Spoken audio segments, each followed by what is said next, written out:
I'm just a guy, and I have a passion to learn, and I have a passion for the divine, and it's always been something that I've been aware of. It's a persistent feeling that never seems to go away, and I think people come to this work because they have that feeling. They may not be able to put into words what they feel, but it's an instinct in their mind that never goes away, that there's more to reality than this dream.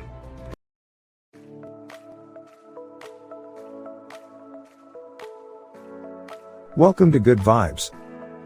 We are dedicated to raise your vibration to make you inspired and make your day.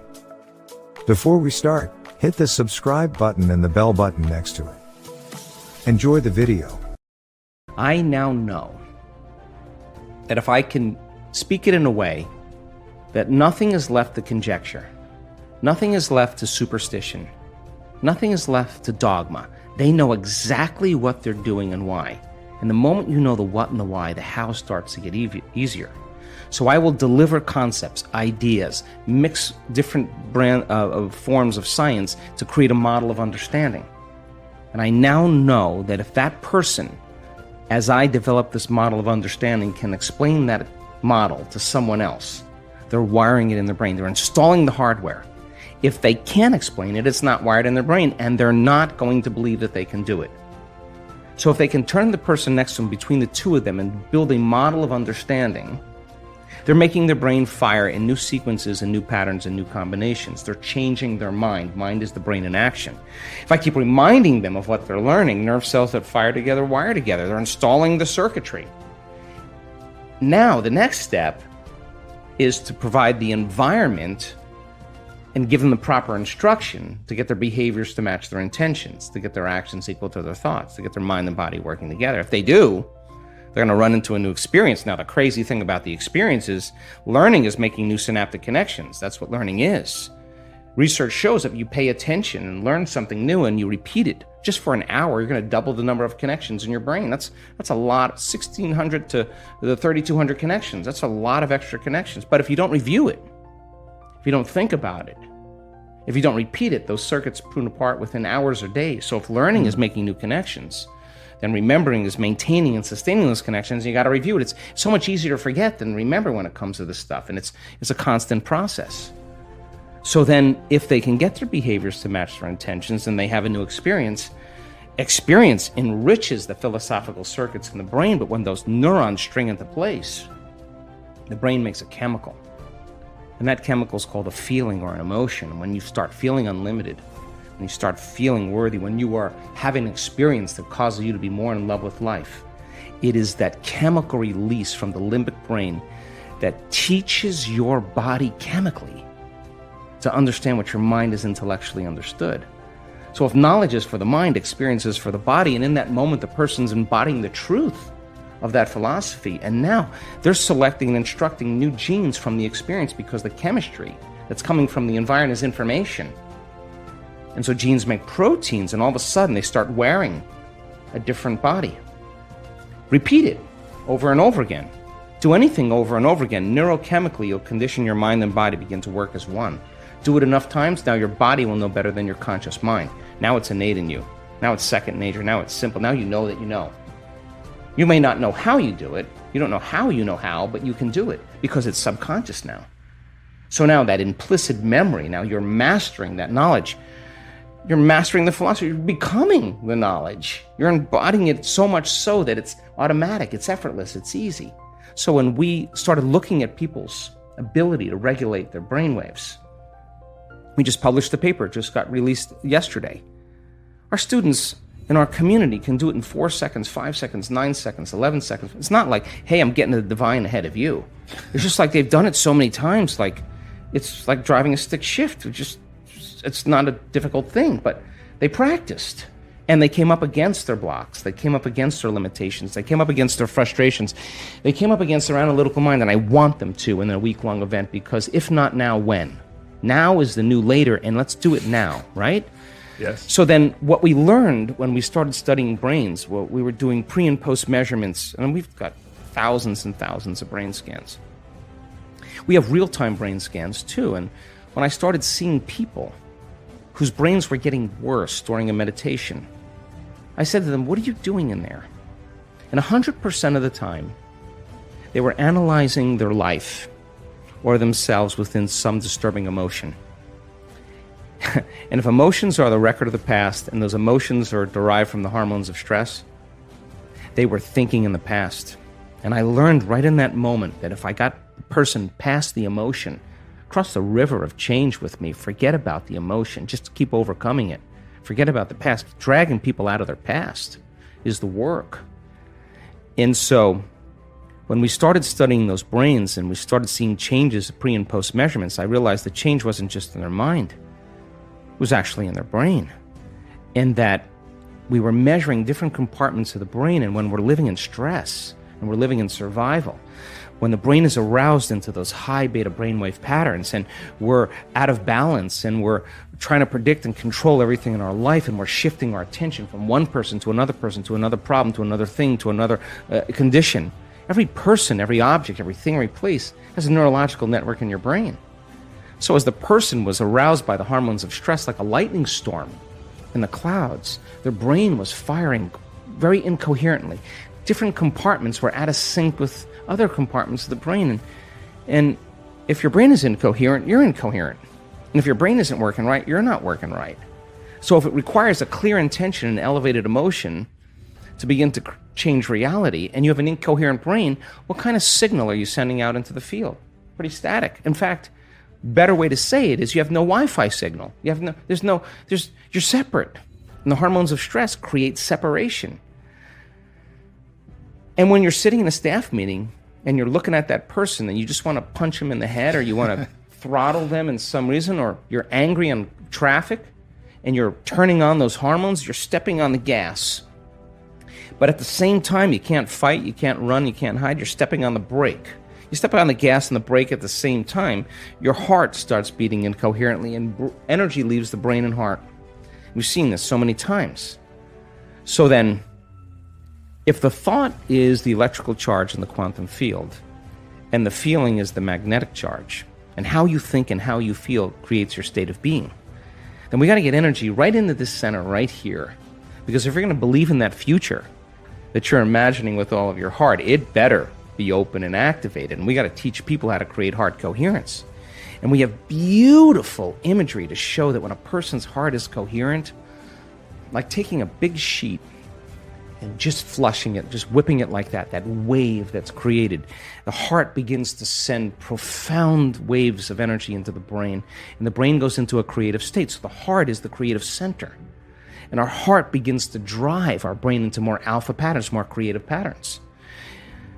At the same time, when the heart gets coherent, it's producing an ambient magnetic field up to 3 meters wide. Now you're more wave, less particle. More energy, less matter. You're emitting a coherent signature. Now that energy is frequency.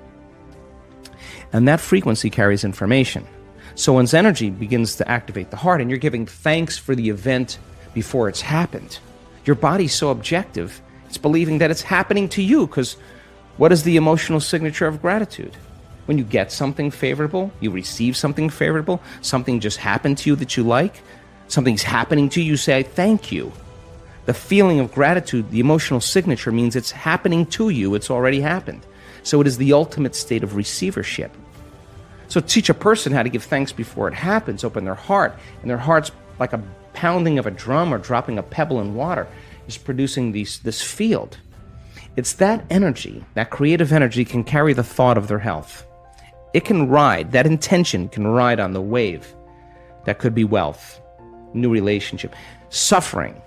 And the energy does not carry the thought of health. It carries a different set of thoughts.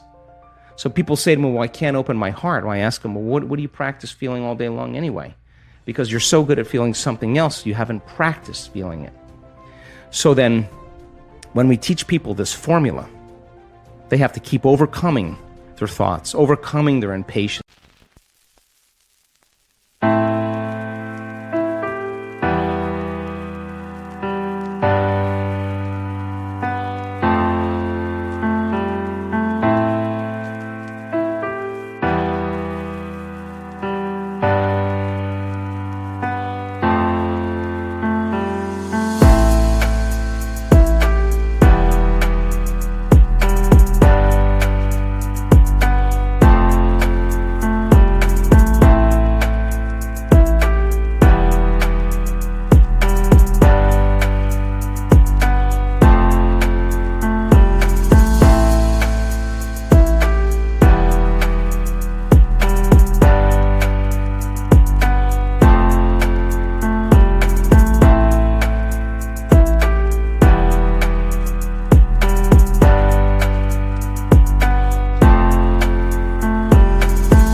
overcoming the programs, that come right up against it. Anything that's standing in the way between them and their connection, they got to do business with it. And so as they start removing those veils, those masks, those layers, and they start crossing that river of change, and their heart starts to open a little bit, and they feel a little bit more, and they feel a little bit more, and their brain is coherent. Now they have a coherent brain and a coherent heart. The balance between the two is an exchange of information that's not coming from out there, it's coming from within them. And now they have a Wi-Fi signal. And now they're connected. When your heart opens and your brain is coherent, you feel connected to something greater. You don't feel separate any longer. So then, can you then get so good at it that no person, no condition, no experience in your life is going to move you from it? That's the name of the game. That's the Wi-Fi signal now. And so now, whatever you broadcast into the field is really your experiment with destiny. Not for the whatever you get, but for the fact that you created it. That's the fun part.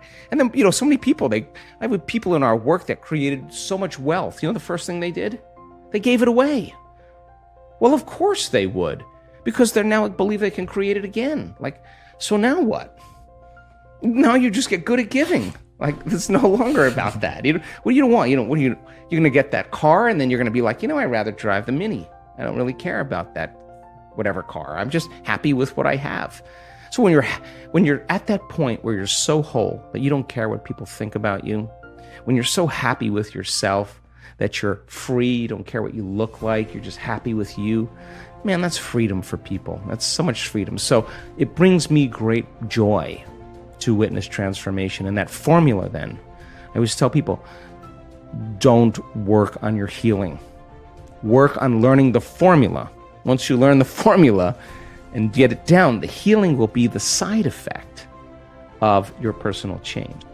I really hope you loved this video and it was helpful. So please help me make it more popular by giving your thumbs up, commenting it and sharing on the social networks with your friends. Before we start with Complete the Quote Challenge, hit the subscribe button and the bell button next to it. As you see, most of you guys that enjoy my videos are unsubscribed. So subscribe and don't miss my new videos. And now it's time for our daily Complete the Quote Challenge. If you are new to this, your job is to complete the inspiring quote we choose for you and write the correct answer in the comments below the video.